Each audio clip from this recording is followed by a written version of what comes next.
since Bitcoin has existed, if you've saved in Bitcoin, looking at historical data, your life has gotten cheaper. I actually was on a podcast not too long ago. A median home in the US was 1.8 million Bitcoins.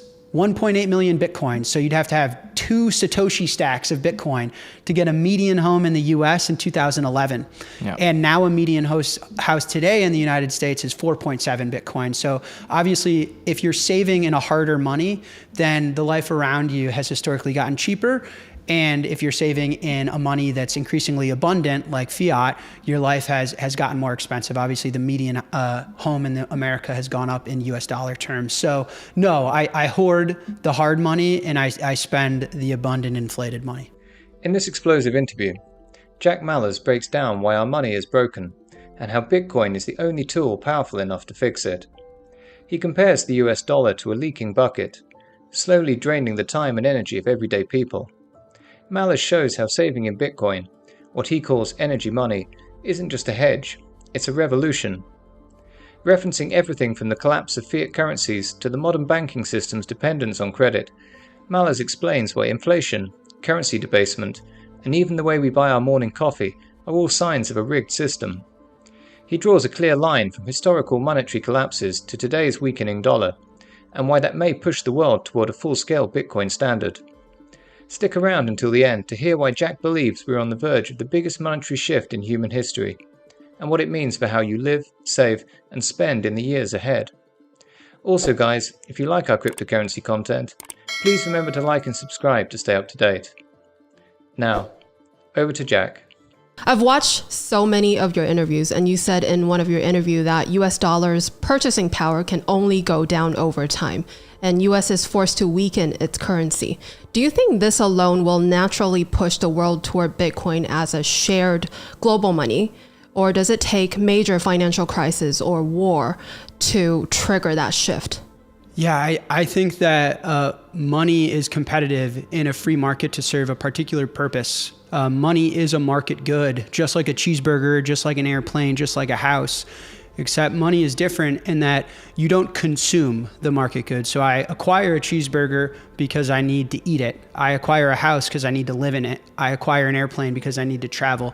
I acquire money because I need to save, store, and then later exchange my time, energy, my effort, my labor. And so money serves a very particular purpose within the marketplace. And I believe like any other market good, it's competitive.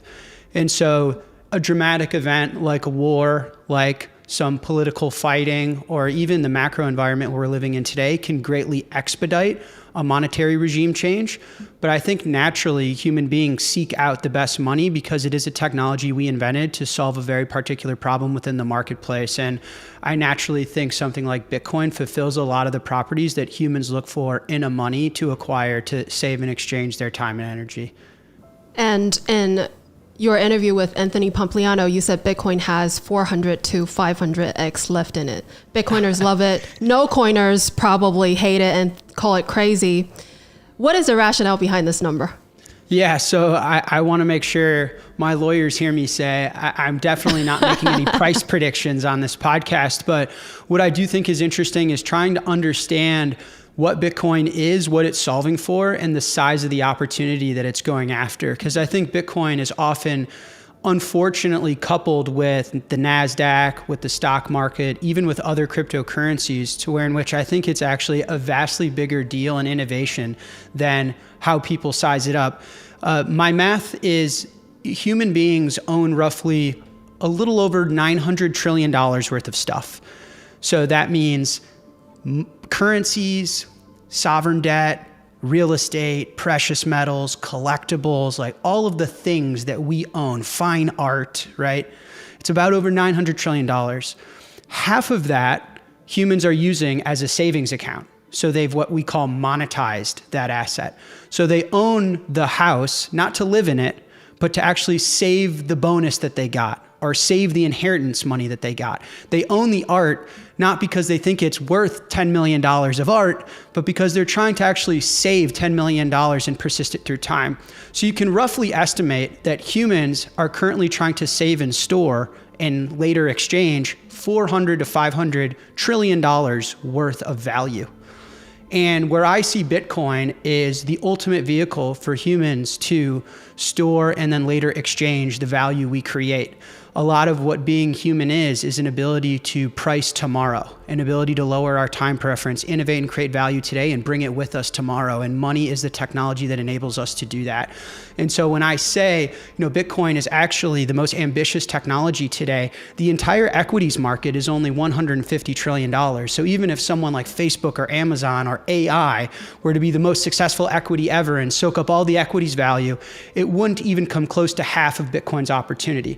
So when people compare Bitcoin to another cryptocurrency like Ethereum or to another equity like a Tesla, they're actually vastly misunderstanding the opportunity and the size that is an amazing money for our species.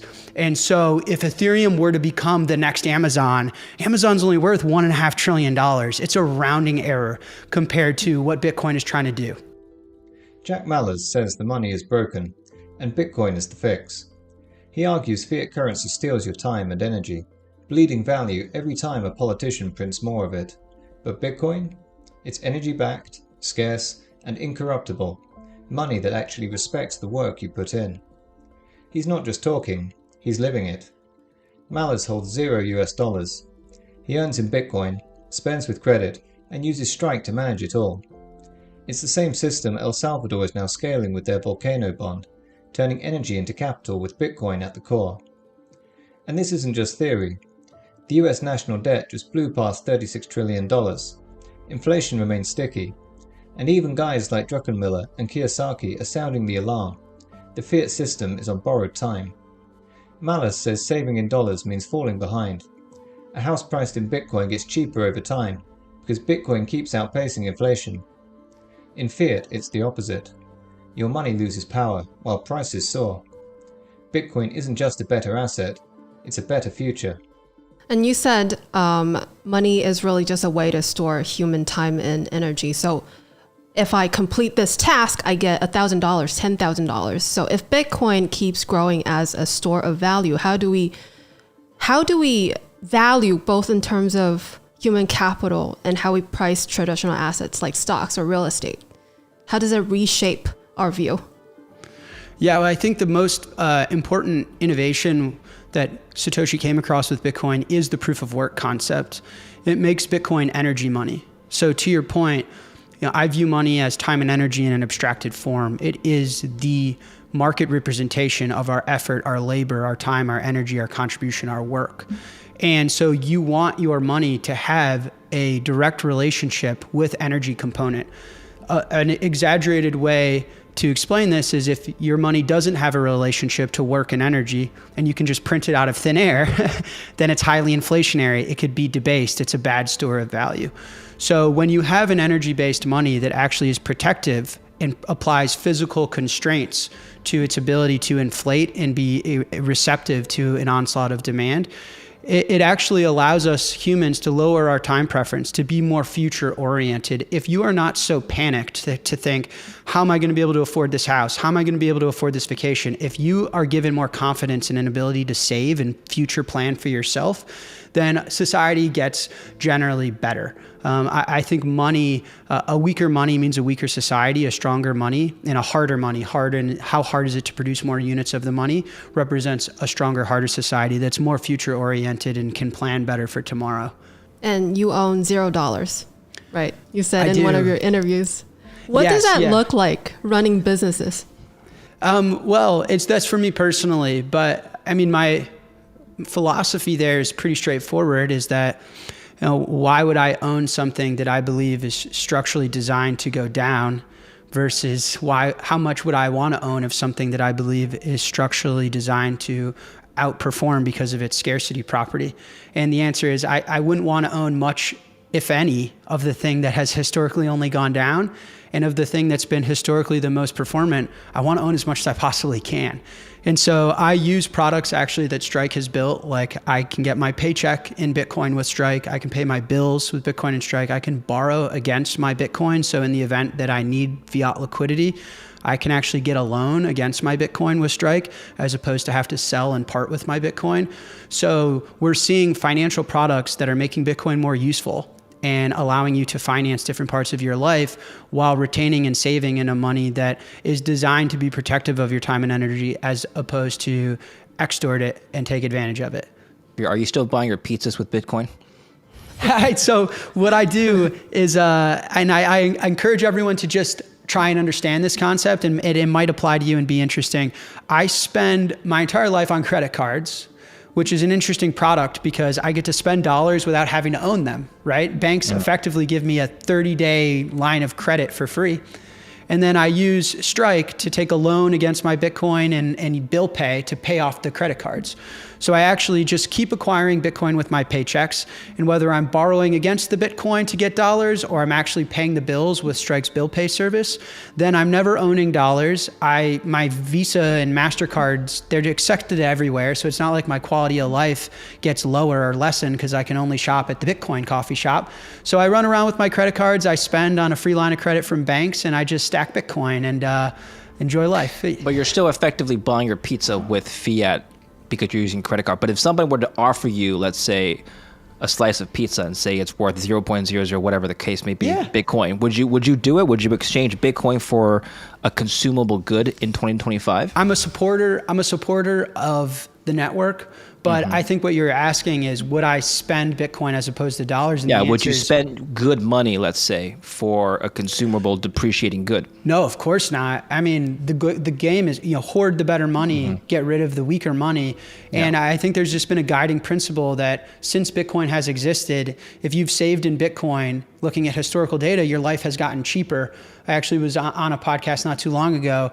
A median home in the US was 1.8 million Bitcoins. 1.8 million Bitcoins. So you'd have to have 2 Satoshi stacks of Bitcoin to get a median home in the US in 2011. Yeah. And now a median house today in the United States is 4.7 Bitcoin. So obviously, if you're saving in a harder money, then the life around you has historically gotten cheaper. And if you're saving in a money that's increasingly abundant, like fiat, your life has gotten more expensive. Obviously, the median home in America has gone up in US dollar terms. So no, I hoard the hard money and I spend the abundant inflated money. Jack Mallers doesn't just talk about the future of money, he's building it. As the cracks in the fiat system widen and more people wake up to the cost of saving in dollars, Bitcoin stands out as a tool for freedom, fairness, and financial strength. We're watching a generational shift unfold in real time, from governments experimenting with Bitcoin reserves to investors rethinking what safe money really means. And Mallers makes it clear. The people who understand this first will be the ones best positioned for what's coming next. Thanks for watching, and if you enjoyed this video, please remember to like, subscribe, and share your thoughts in the comments section below.